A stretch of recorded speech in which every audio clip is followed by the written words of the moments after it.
Vamos lá, começar falando de Xandão, porque o ministro Alexandre de Moraes, do STF, defendeu ontem, em um evento para juristas em Londres, em London, a responsabilização das Big Techs pela circulação de conteúdos criminosos nas redes sociais. Ele pediu a punição ao mercado livre de ódio e fascismo e comparou a alegação das empresas, de que apenas armazenam o conteúdo, ao de traficantes. Vamos dar uma olhadinha no que ele disse. Olha, as Big Techs dizem exatamente isso, que elas são grandes depósitos.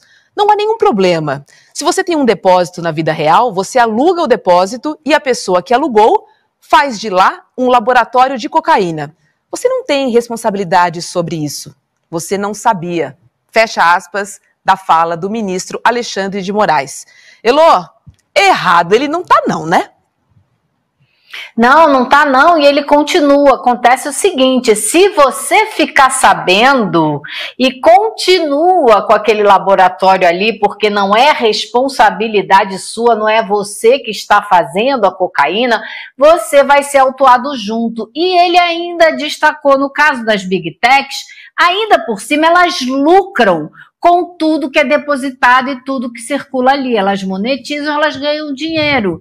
Então, elas são sócias do negócio. No caso, no exemplo dele, seriam sócias na venda da cocaína, na produção e na venda.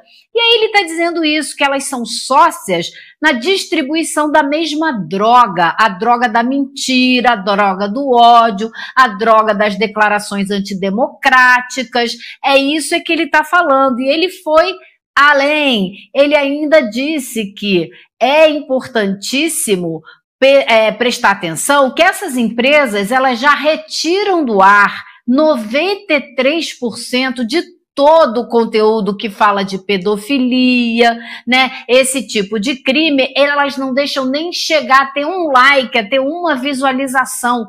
E os outros 7% elas analisam e depois de algumas horas concluem se é um conteúdo que tem pedofilia, que tem algum crime nessa área, eles tiram do ar.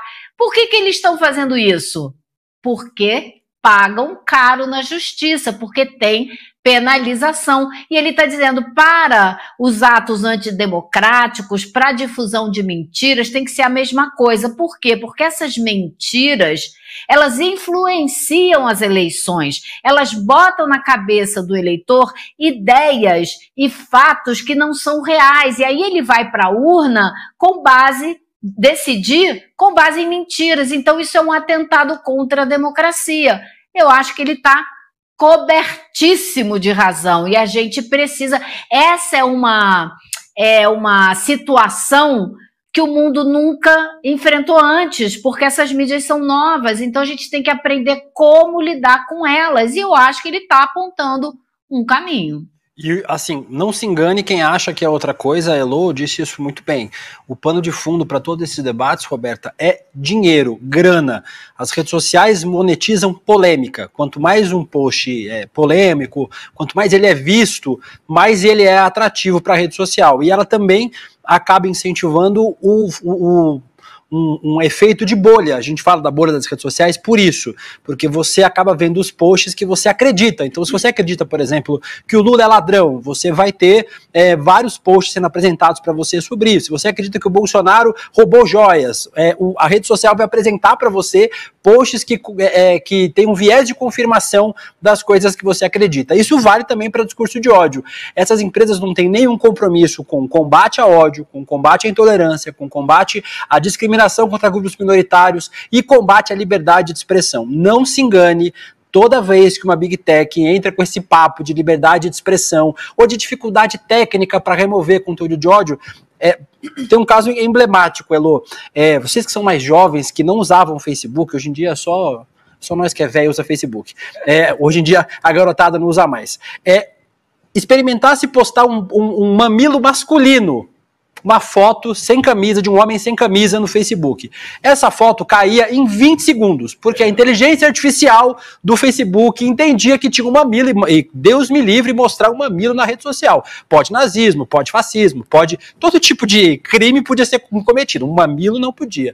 A inteligência artificial dessas empresas de tecnologias é gigantesca para remover conteúdos desse tipo, mas eles não conseguem criar nenhum tipo de inteligência para remover conteúdo de ódio como esse e usam essa justificativa, que não tem estrutura para fazê-lo. Não se enganem, essas empresas ganham dinheiro com a morte, com o sangue de minorias, com discurso de ódio e vão continuar ganhando até que, isso que o Alexandre de Moraes falou, e a Elo trouxe para a gente muito bem aqui, esses discursos sejam regulados, as Big Techs sejam reguladas para que esse mercado do ódio seja interrompido.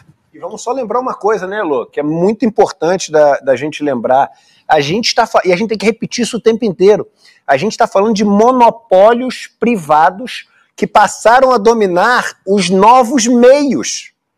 Isso é muito importante falar, gente.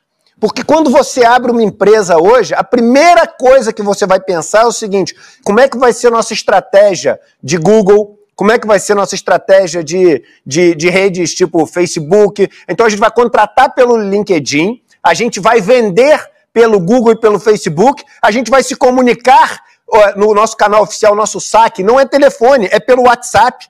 As pessoas não param para pensar nisso. As pessoas não param para pensar nisso. Todos os meses, a gente vai distribuir o nosso produto através de uma empresa que como é que se diz, de logística, que no Brasil a gente ainda tem os Correios, vários países já não estão tendo mais, e estão também virando monopólios privados. Então, a gente está comprando a energia de um monopólio privado, porque a gente precisa comprar energia. Então, o que acontece? A gente ainda não se tocou disso como sociedade. A gente ainda não se tocou disso como sociedade. Regular essas empresas é muito mais do que as pessoas estão achando, de só não deixar um cara falar fake news ou não. A gente está regulando a pendenga toda. Regular essas empresas significa não deixar que algumas pessoas mandem no mundo inteiro. Algumas pessoas. Gente, como é que a gente pode esquecer o fato de que quando estava sendo discutido a PL das fake news, o Google chegou e meteu na página de entrada, um link onde todo brasileiro acessa esse negócio todo dia. Entendeu? Ah, não é todo brasileiro, o pessoal mais pobre. Se tem uma coisa que hoje em dia chega em todo mundo, é a internet, cara. E chega. Até nas pessoas mais pobres. Eu sei porque eu visito um monte de lugar pobre no país, onde eu passo dias morando com as pessoas. E é assim, é um perrengue, mas tem sempre um Wi-Fi comunitário. Sempre tem um Wi-Fi comunitário. Tem o celular que um cara ganhou do outro, porque no Brasil tem quase 1,5 vezes o número de celulares que tem de pessoa. Você sabia disso? Que no Brasil é um dos países do mundo que tem mais celular por pessoa? Então chega em todo mundo. O Google meteu na capa um negócio dizendo como aquele projeto de lei era prejudicial. E irmão, não aconteceu nada. Não aconteceu nada com o Google. O Google pegou e eles deram dinheiro para vários veículos, inclusive de esquerda, para fazer lobby. Não aconteceu nada. E as pessoas elas ainda estão achando que isso é briga de Bolsonaro contra Lula. As pessoas não entenderam nada. Elas estão achando que tem uma briga de Bolsonaro contra Lula. Quem é Lula é a favor do PL, quem é Bolsonaro é contra. Tem nada disso, irmão, irmã. Esse negócio é distópico, é assim, é um problema de dominação global mesmo. Isso é uma frase de conspiração, mas é verdade. A gente vai dar para 5, 6 pessoas o domínio da porra toda. Desculpe falar um palavrão, só para ficar forte mesmo. Então a gente não pode largar da cabeça o fato de que a gente está falando sobre monopólios privados que estão passando a dominar a parada toda. E que agora, com a inteligência artificial, vai ficar um gap, uma distância ainda maior. E a gente vai ser price taker. O que é price taker? É o seguinte, é o que tem que aceitar o que no mercado a gente fala, tem price maker e price taker. Price maker é quem faz preço. É quem domina os meios de produção. É quem decide para onde vai. E price taker é o que tem que aceitar, porque não tem como influir em nada. A gente está virando 100% price taker. Entendeu? Então esse é o assunto. Não é PL, Bolsonaro, Lula. É deixar na mão de 6 pessoas o domínio do mundo. E outra coisa que é importante, né? Esse assunto, esse debate não tem nada, mas não tem nada a ver com liberdade de expressão. E só acrescentando, Edu, a gente está falando de um grupo pequeno que quer dominar o mundo, né? Porque aí chega alguém que se destaca fora desse grupinho e E aí o que essa pessoa tem que fazer? O que essa empresa tem que fazer? Vender para esse grupo que domina. É sobre isso, Elô, que a gente está falando, né? Exatamente, exatamente. E outro ponto que eu achei super importante, porque a gente está agora enfrentando o quê? Os estados nacionais, as democracias, brigando contra essas empresas 3, 4 que querem exercer o monopólio da distribuição de informação, como que vão fazer a cabeça das pessoas, como que elas mexem com os nossos sentimentos para nos levar para uma direção ou para outra direção e vão ganhando dinheiro e controlando as democracias. Então é disso que se trata. E o Alexandre de Moraes ainda trouxe mais um ponto que eu acho interessante para o público ao qual ele estava se dirigindo, porque ele estava lá em Londres, né? Ele falou, outra coisa que é importante é você lutar pela defesa da democracia, a estabilidade, porque essas empresas elas promovem o caos, a instabilidade. Isso é péssimo para qualquer negócio. Os investidores precisam de estabilidade, ou seja, ele vai criando aí uma cisão entre essas empresas e o restante da economia, que precisa de um mínimo de regra, de estabilidade para poder investir e fazer a economia crescer.